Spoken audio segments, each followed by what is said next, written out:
Good evening जोहार। तो आज हम लोग सभी जा रहे हैं बारापढ़ा जतरा मिसिर गोंदा स्थित जतरा टांड में आयोजित होने वाला वार्षिक समागम में शामिल होने। तो बारापढ़ा जतरा झारखंड की आदिवासी संस्कृति और परंपरा का एक अत्यंत महत्वपूर्ण और जीवंत पर्व है। विशेष रूप से रांची के समीप मिसिर गोंदा स्थित जतरा टांड में आयोजित होने वाला यह वार्षिक समागम न केवल एक धार्मिक अनुष्ठान है, बल्कि विभिन्न आदिवासी मौजा के सामाजिक, सांस्कृतिक और पारंपरिक मूल्यों का महासंगम है। यह पर्व प्रकृति की पूजा, पूर्वजों के प्रति सम्मान और सामुदायिक एकता का प्रतीक है। जतरा का अर्थ क्या होता है? जतरा का अर्थ है मेला या यात्रा, लेकिन आदिवासी संदर्भ में इसका आशय एक ऐसे सामूहिक धार्मिक और सामाजिक समारोह से है जहां पढ़ा यानी कि कई गांवों का समूह के लोग एकत्र होकर धार्मिक पूजा करते हैं, नाच गान करते हैं और अपने पारंपरिक न्याय व्यवस्था को मजबूत करते हैं। बारापढ़ा का तात्पर्य यह है कि इस आयोजन में पारंपरिक रूप से 12 अलग अलग मौजा या गांव के लोग हिस्सा लेते हैं, जिनमें से प्रत्येक की अपनी विशिष्ट पहचान और जिम्मेदारी होती है। मिसिर गोंदा का जतरा इन सभी पड़ावों को एक सूत्र में बांधने का काम करता है। तो ये जतरा जो है कार्तिक पूर्णिमा को ये आयोजित किया जाता है और आयोजन से कई दिन पहले जतरा स्थल या टांड की सामूहिक रूप से सफाई की जाती है। यह टांड एक पवित्र स्थल माना जाता है जहाँ वर्षों से यह जतरा आयोजित होता आ रहा है। गांव का पाहन ही पूजा का मुख्य संचालक होता है। यह अनुष्ठान की तिथि तय करता है और पूजा के लिए आवश्यक सामग्री जैसे सरना झंडा, मुर्गा या अन्य बलि सामग्री और पारंपरिक पेय की व्यवस्था करता है। विभिन्न मौजा के लोगों को पारंपरिक तरीके से जतरा में शामिल होने का निमंत्रण दिया जाता है। इस दौरान मिसिर गोंदा सरना विकास समिति जैसी स्थानीय संस्थाएं महत्वपूर्ण प्रशासनिक और समन्वय की भूमिका निभाती है। और इस समय इसका जो वेशभूषा जो रहता है, पारंपरिक वेशभूषा, उसमें पुरुष जो रहते हैं वो अक्सर सफ़ेद या हल्के रंग की धोती और बनियान पहनते हैं, सिर पर पगड़ी बांधते हैं और अक्सर अपने साथ पारंपरिक हथियार जैसे तीर धनुष का फरसा रखते हैं, जो उनके शौर्य का प्रतीक है। और महिलाएं पारंपरिक साड़ी और आभूषण जैसे करधनी, सिकड़ी और चूड़ियां पहनती हैं। वे अपने बालों में फूल लगाती हैं और माथे पर सिंदूर लगाती हैं। जतरा में कई महत्वपूर्ण सांस्कृतिक प्रतीक चिन्हों का प्रदर्शन किया जाता है, जिसमें सरना झंडा है। यह झंडा सफ़ेद रंग का होता है जो शांति और पवित्रता का प्रतीक है। इसे जतरा के केंद्र में स्थापित किया जाता है। काठ का घोड़ा होता है।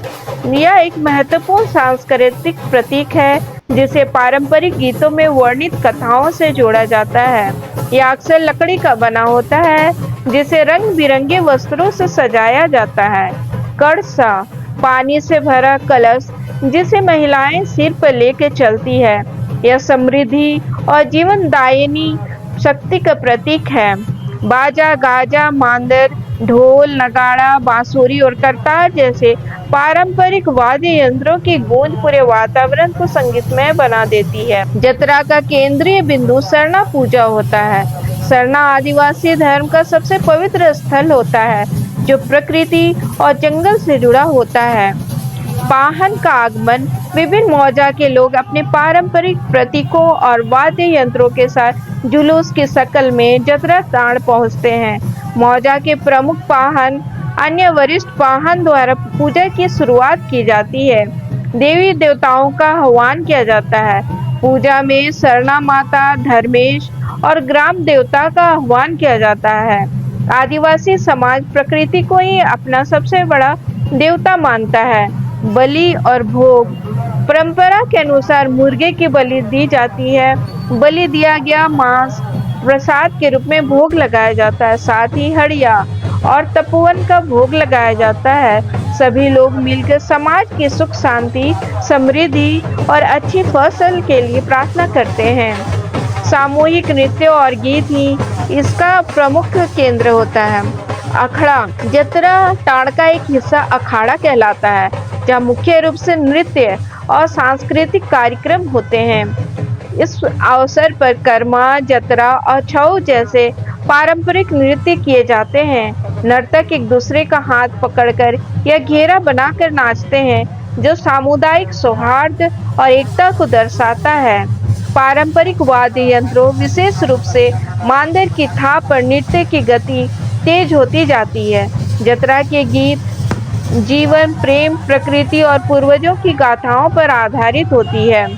12 पढ़ा जतरा का महत्व केवल धार्मिक और सांस्कृतिक नहीं है, बल्कि यह आदिवासी समाज की पारंपरिक न्याय प्रणाली और प्रशासन को भी दर्शाता है। पढ़ा पंचायत जतरा के दौरान विभिन्न गांवों के पढ़ा राजा, दीवान, पनभरा और अन्य पारंपरिक अधिकारी एकत्र होते हैं। इस अवसर पर गांव से जुड़े सामाजिक विवादों, झगड़ों और अन्य समस्याओं पर चर्चा होती है और पारंपरिक नियमों के अनुसार उनका समाधान किया जाता है।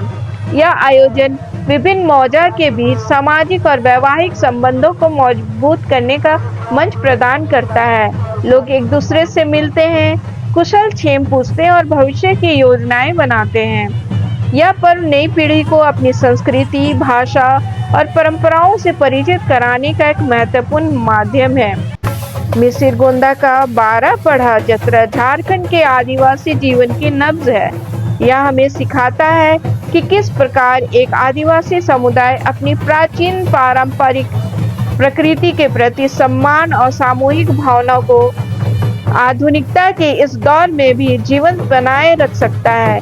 यह एक ऐसा मंच है जहां हर कोई अपनी पहचान और जड़ों का उत्सव मनाता है और पूरी रात मांदर की थाप पर एकता का संदेश गूंजता रहता है। निश्चित रूप से मिसिर गोंदा का 12 पढ़ा जतरा एक प्राचीन परंपरा है, लेकिन इसे आधुनिक युग में बनाए रखने में कई चुनौतियां आती है और इसके संरक्षण के लिए सरकारी और सामुदायिक स्तर पर प्रयास किए जा रहे हैं। आधुनिक चुनौतियों में है भूमि और जतरा टाड़ का अतिक्रमण।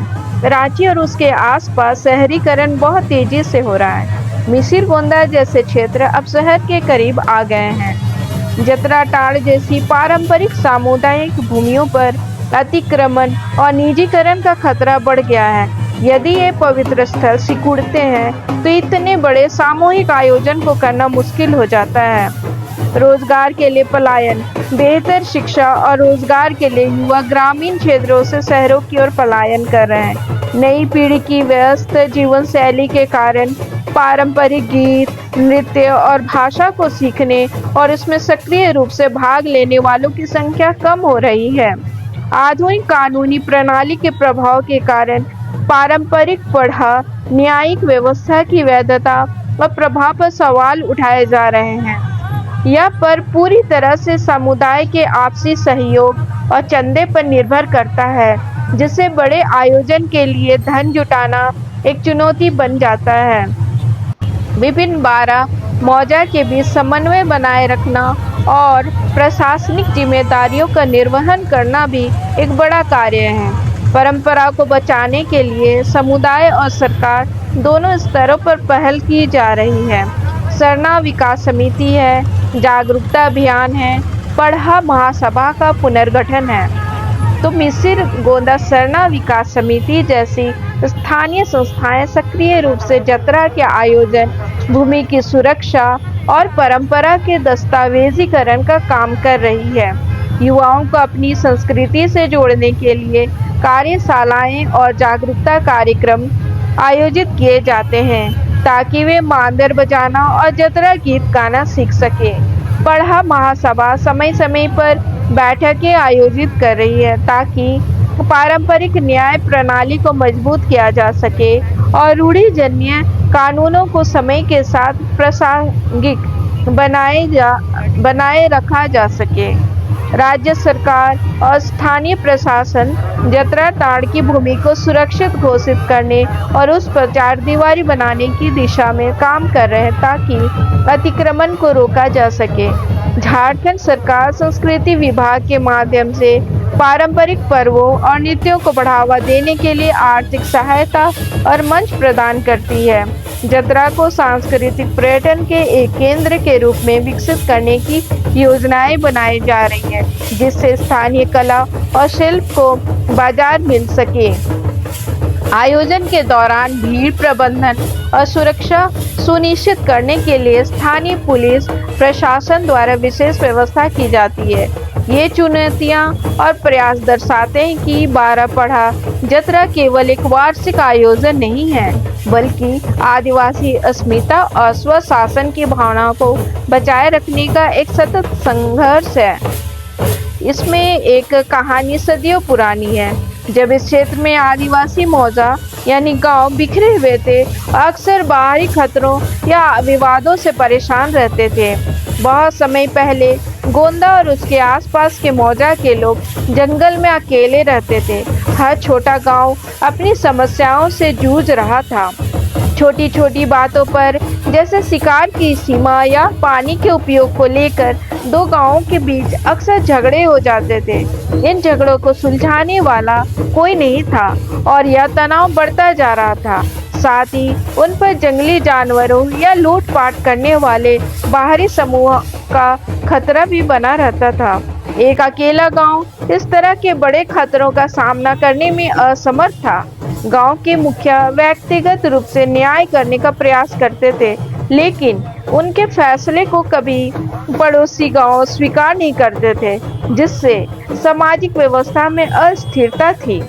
इन समस्याओं से तंग आकर एक दिन 12 प्रमुख गांवों के बुजुर्गों और पाहन ने एक घने जंगल के बीच, जिसे अब मिसिर गोंदा जतरा टाड़ कहा जाता है, एक बड़ी सभा बुलाई। सभा में सभी ने महसूस किया कि जब तक वे एकजुट नहीं होंगे, वे सुरक्षित और समृद्ध नहीं हो सकते। तब एक बुद्धिमान पाहन ने सुझाव दिया, हम 12 मौजा मिलकर एक बड़ा परिवार क्यों नहीं बन जाते। हम में से एक गांव को राजा चुना जाए जो सर्वोपरि न्याय करे। दूसरे गांव दीवान बनकर राजा को सलाह दे। कुछ गांव पाहन बनकर हमारी पूजा का भार उठाए और कुछ गांव कोटवार बनकर व्यवस्था बनाए। इस विचार को सभी 12 मौजा ने स्वीकार कर लिया। इन्होंने तुरंत 12 गांवों के लिए 12 पारंपरिक पद, पढ़ा राजा, दीवान, पाहन, कोटवार, पांडे, पनभरा आदि निर्धारित किए। मिसिर गोंदा को उस समय का सबसे योग्य और शक्तिशाली मौजा मानते हुए उसे पढ़ा राजा का पद दिया गया। साल में कम से कम एक बार वे सभी 12 मौजा अपने अपने प्रतीकों, ढोल नगालों और पारंपरिक वेशभूषा के साथ मिसिर गोंदा में एकत्र होंगे। इस जतरा में वे एक साथ सरना माता और प्रकृति की पूजा करेंगे ताकि एकता बनी रहे। वे पूरी रात नृत्य और गीत करेंगे ताकि पुरानी दुश्मनी भूलकर भाईचारे का जश्न मना सके।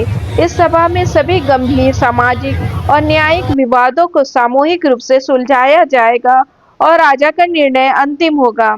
यह कहानी बताती है कि 12 पढ़ार जतरा केवल एक धार्मिक मेला नहीं, बल्कि असुरक्षा से सुरक्षा, बिखराव से एकता और अराजकता से न्याय व्यवस्था की ओर बढ़ने का ऐतिहासिक प्रतीक है। यह जतरा हर साल इस सामूहिक संकल्प को दोहराने और आदिवासी समाज के स्वशासन की परंपरा को मजबूत करने के लिए आयोजित किया जाता है।